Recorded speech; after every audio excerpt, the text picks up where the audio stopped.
सविता की बेचैनी। सविता ने अभी अभी 10वीं कक्षा पास की है और उसके शराबी बाप ने पैसों के लालच में सविता की शादी एक 35 साल के इंसान से तय कर दी है। विक्रम ठाकुर एक अमीर इंसान है जिसके पास पैसा और दौलत तो लुटाने के लिए बहुत है, लेकिन पत्नी के 10 साल पहले ही भरी जवानी में मर जाने से अकेलापन इतना है कि वो दूर ही नहीं होता। 2 बच्चे थे जो कि अमेरिका भेज दिया है और पिछले 9 सालों से ठाकुर साहब बिल्कुल अकेले हैं। कभी बाजार जाकर औरतों को खरीद लाते हैं तो कभी खुद की दिनों तक किसी होटल के कमरे में दिन रात अपनी गुजर रही जवानी को रोक देने की पूरी कोशिश करते हैं। होटल वालों को भी ठाकुर साहब से अच्छा पैसा मिलता है और इसलिए कई बार वो खुद लड़कियों और औरतों का इंतजाम कर देते हैं। ठाकुर साहब को कभी इस बात की भनक भी नहीं थी उनकी शादी एक 17 साल की कमसिन लड़की से हो जाएगी जो उम्र में उनकी बेटी के बराबर होगी। लेकिन ये जिस्म की भूख ऐसी होती है जो न उम्र का लिहाज करती है न रिश्तों का। सविता को ठाकुर साहब के साथ ब्याह दिया गया और पहली रात सविता पर बहुत भारी बीतने वाली थी। ठाकुर साहब कई दिनों से इस रात के इंतजार में अपने आप को रोके हुए थे, लेकिन उन्हें पता नहीं था कि सविता खुद को उन्हें सौंपने को तैयार नहीं थी। ठाकुर साहब सविता के पास बिस्तर में आकर बैठे और कहा, कैसा लग रहा है तुम्हें? सविता, डर लग रहा है। आप क्या करोगे मेरे साथ? सविता की आवाज में बहुत कंपन था, वो सहमी हुई थी और ठाकुर साहब ने ये डर भांप लिया और कहा, अरे कुछ नहीं, तुम इतना क्यों डर रही हो? जैसे अपने घर में रहती थी वैसे ही इस घर में रहो और मैं तुम्हारे साथ कुछ नहीं करूँगा। ये कहकर ठाकुर साहब ने दूध का गिलास सविता को दिया और कहा, पीकर सो जाना। लेकिन ठाकुर साहब एक खिलाड़ी थे, वो जानते थे कि अगर सोफे पर सोएंगे या कमरे से बाहर चले जाएंगे तो वो भी ठीक नहीं होगा, इसलिए मुंह को फेरकर उसी बिस्तर पर सो गए ताकि सविता को उनकी आदत भी लगी रहे। अगर जवानी पर लगाम ना हो तो वो पहले कम उम्र वाले को ही बेसब्र करती है। ठाकुर साहब रोज ऐसा इत्र लगाकर आते थे जिससे तन बदन में बेचैनी हो जाती थी और वो अपनी तरफ खींचता था। कुछ महीनों बाद सविता के मन में भी मर्द की गर्मी और उसका स्पर्श पाने की आग भड़क उठी, लेकिन काहे कैसे? अब वो ठाकुर साहब को रिझाने की कोशिश करने लगी। वो कभी पल्लू नीचे गिरा देती तो कभी ब्लाउज छोटा पहनती तो कभी शरारती निगाहों से इशारे करती, लेकिन ठाकुर साहब अपना खेल खेल रहे थे। वो जानते थे कि अभी उम्र सिर्फ 17 साल है और अगर इस उम्र में वो सविता को इतना बेचैन कर दे कि वो उन्हें पाने के लिए तड़प उठे तो उन्हें उससे कुछ समय के लिए बिल्कुल इग्नोर करना होगा, और ये काम कर रहा था।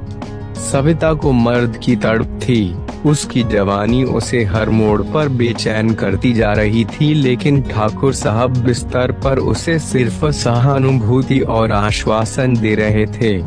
एक दिन ठाकुर साहब बाथरूम में नहा रहे थे, अचानक पीछे से सविता आ गई और ठाकुर साहब के जिस्म पर बूंदों की झपकार लगाई। ठाकुर साहब खुश हुए और वो ये समझ रहे थे कि उनका पैंतरा काम कर रहा है और अब हर रात सविता के लिए बेचैन करने वाली थी। वो रात को कुछ करना चाहती थी और इतना ही नहीं, ठाकुर साहब ने उसको नया फोन लाकर दिया जिसमें वो दिन भर मर्द और औरत के बीच रिश्तों की गर्मी देख देख कर किसी भट्टी की तरह जलने लगी थी।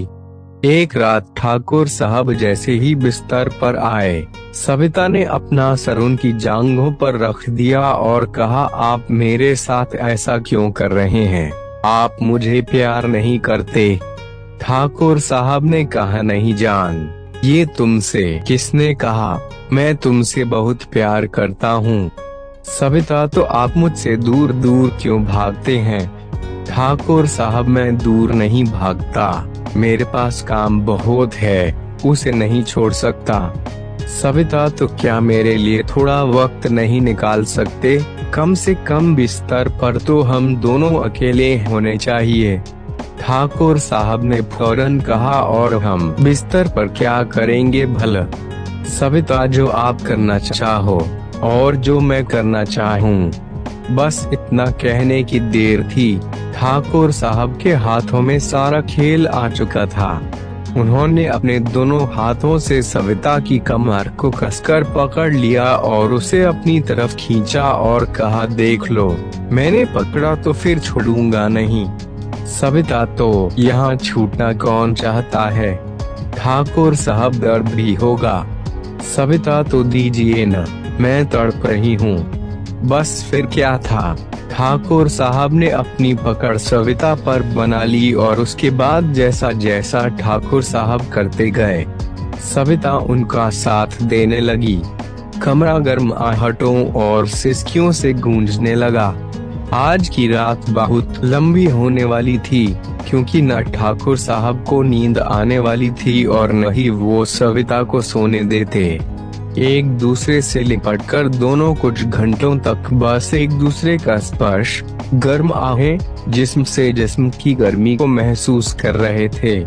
कभी ठाकुर साहब ऊपर होते तो कभी सविता नीचे और कभी सविता ऊपर। ठाकुर साहब सविता के साथ वो सब अनुभव बांट रहे थे जो उनके पास था। सविता दीवानी सी हो गई थी और ठाकुर साहब के हर स्पर्श में मदहोश होती जा रही थी।